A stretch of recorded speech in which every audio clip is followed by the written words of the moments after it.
I'm Nick Kassoff, editor of the Ferguson Observer, and welcome back to another edition of Meet the Candidate here for Ferguson City Council 2021. We're talking right now with Erica M. Brooks, who is one of the candidates for Ward 2 of Ferguson City Council. Good afternoon, Erica. Good afternoon, Nick. So, let's start off with this. How did you come to be a Ferguson resident, and what has been the reason that you've stayed here in Ferguson? Well, I became a Ferguson resident because I was just pretty much looking for a location to take up residence, and Ferguson just happened to be the spot that I found. And as far as why I've stayed here, my son loved his school. I mean, and so I'm still here in Ferguson.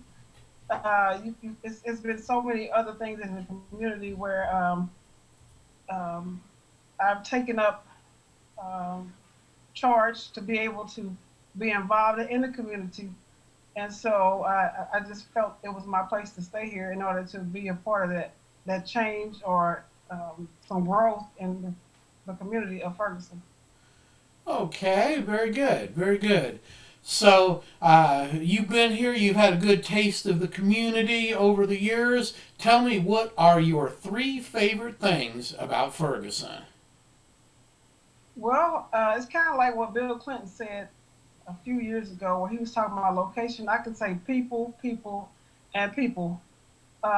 It's the people that make this place what it is, whether it's for justice, whether it's, and when I say justice, it's for people, everybody to be included, and whether it's through inclusion or diversity or just for humanity as a whole, when people take the charge to be able to treat people the way they want to be treated, that's when that's when things go well, not only in Ferguson but in life, and also just to see the community involvement in various ways to make sure that everyone is happy, to make sure everybody's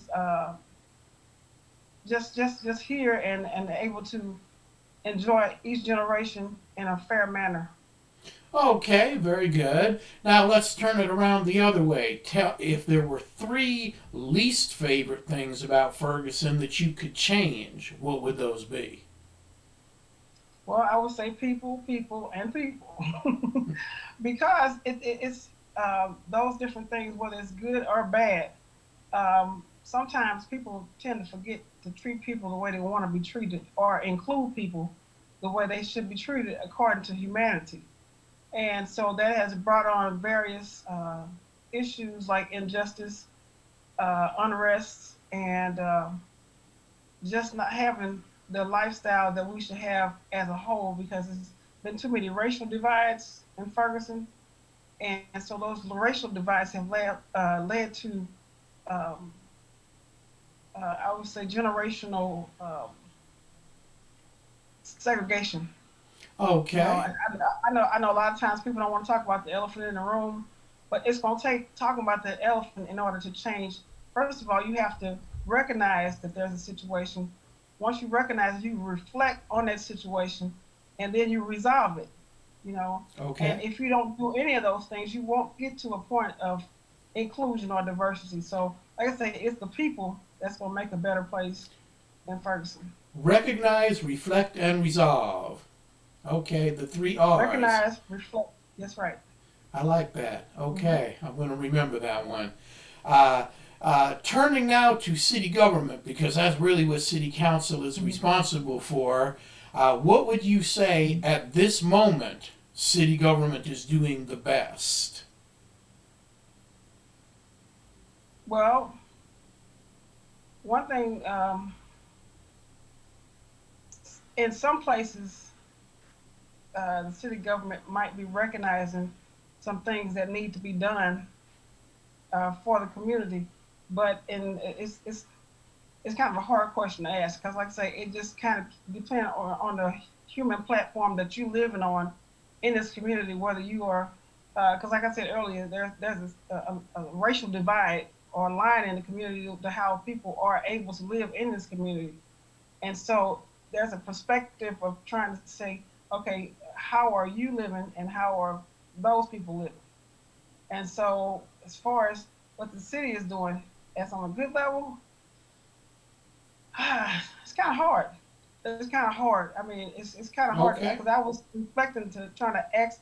I asked some other people the question to try Okay. to get an understanding what is going uh, right to where you don't have to demand it. It's Okay. one thing when you receive something because you do it because you're human, you're a resident, you're a taxpayer. But it's another thing when you get it because you have to demand it. You Right. know, and I find that in a lot of perspectives, African American citizens, as you've seen in the unrest, that you have to demand your existence, the respect for your existence. And That. so when it comes to the government wise, you have to go through things like the consent decree. You have to go through things like different policies and procedures with the civilian review board.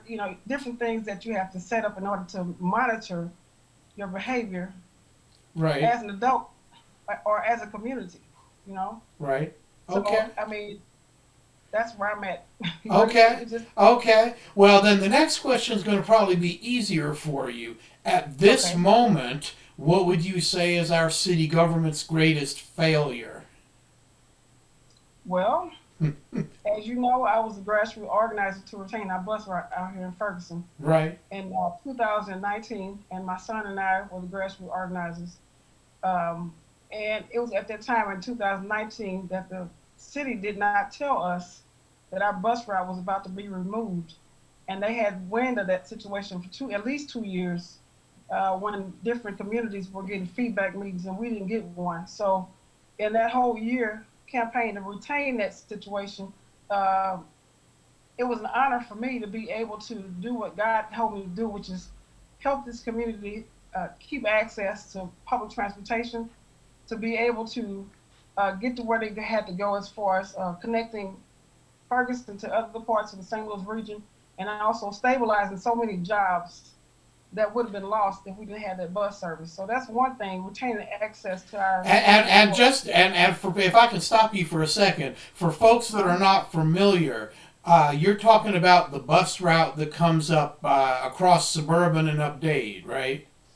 Yes, suburban and Dade was the route that they were trying to move and just rearrange our route from there up to Florissant Road. So the neighborhood back here in suburban Dade and Airport Road would have had access to, it would have been a mile walk versus 2 blocks right now. Right. And so, like I said, that's one thing that I wish the city had been transparent about, which is to let us know so that we could have rearranged our lives accordingly and gave our feedback to Metro to say this is what we want to Right. do with our sales tax dollars. Okay. Second, I want to say that when it comes to derelict houses in Ferguson, these derelict houses are situations where it poses an opportunity for an enormous amount of crime and like drugs. I got assaulted by somebody that came out of one of those derelict houses last year.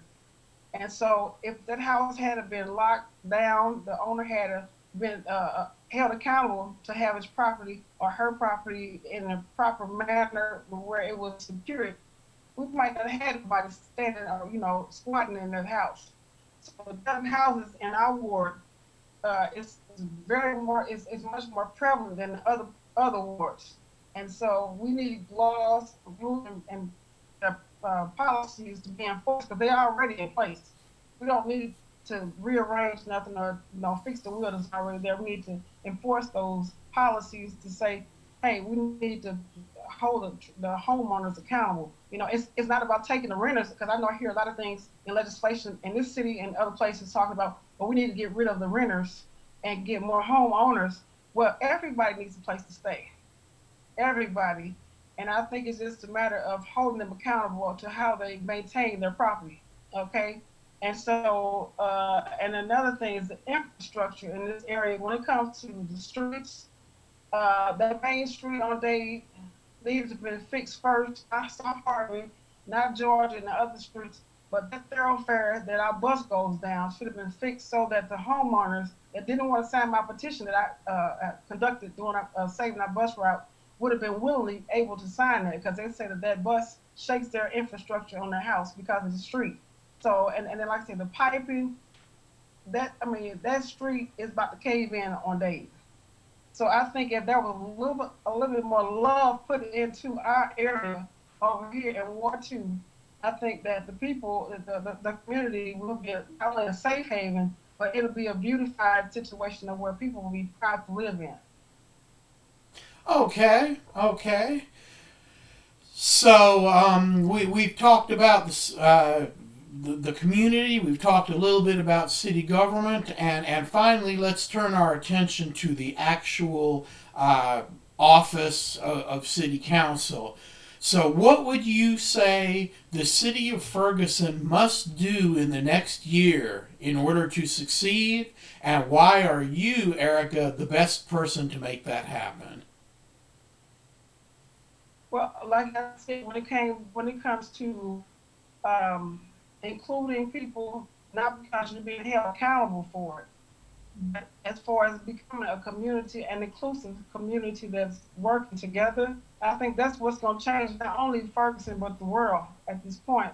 I mean, outside of COVID and everybody being affected in some form or fashion, I think it's going to take the people as a whole to join together and enforce the rules and regulations so that we won't have so many divisive situations happening here in Ferguson. And as far as me being qualified for that position, I think I very much well demonstrated my qualifications as far as being a everyday common citizen that stepped up to the plate and reserved our public transportation in our community here with conducting a petition, with conducting, demanding a feedback meeting for our community so that we can have a voice, first of all, because we didn't get one of those when the other communities got one, and also conducting a business survey in the community when Metro, when the Metro told me personally after we had retained the bus route that our city did not uh, our city told them that we didn't need access to a bus after 7 and not at all on weekends. So, and we returned and I did the business survey and we retained that as well. But like I said, I think all the diligent work that my son and I did, as well as the citizens that stood up and said, yes, we want to keep access for all people and for all the people that say, I love Ferguson, it's about I love Ferguson with liberty and justice for all. So when all that happened and it's all encapsulated together, we will be a thriving community with inclusion and diversity. Indeed, we will. Indeed, we will. And I know you don't just get out there when the cameras are on. You've been out there helping us clean up litter, and I know you take care of your neighborhood as well, and we appreciate that, Erica. All And right. I appreciate you too, Nick. I appreciate you too, because when you were out there assigning different places to actually go and beautify the neighborhood, I know we all inspired fellowship as well. It wasn't just about cleaning up. It's about establishing relationships. It was about making our community beautiful and saying we appreciate where we live at. So Yes, I indeed. appreciate you as well. Well, if everybody does their little part, I know we can make this a better place for us all. We've been speaking with Erica M. Brooks, candidate for Ferguson Ward 2 in the April elections. Later on this month, we will be having a candidate forum with all of the candidates together, and I hope that you'll be able to join us. I'm Nick Kassoff, editor of the Ferguson Observer, and thank you for being with us.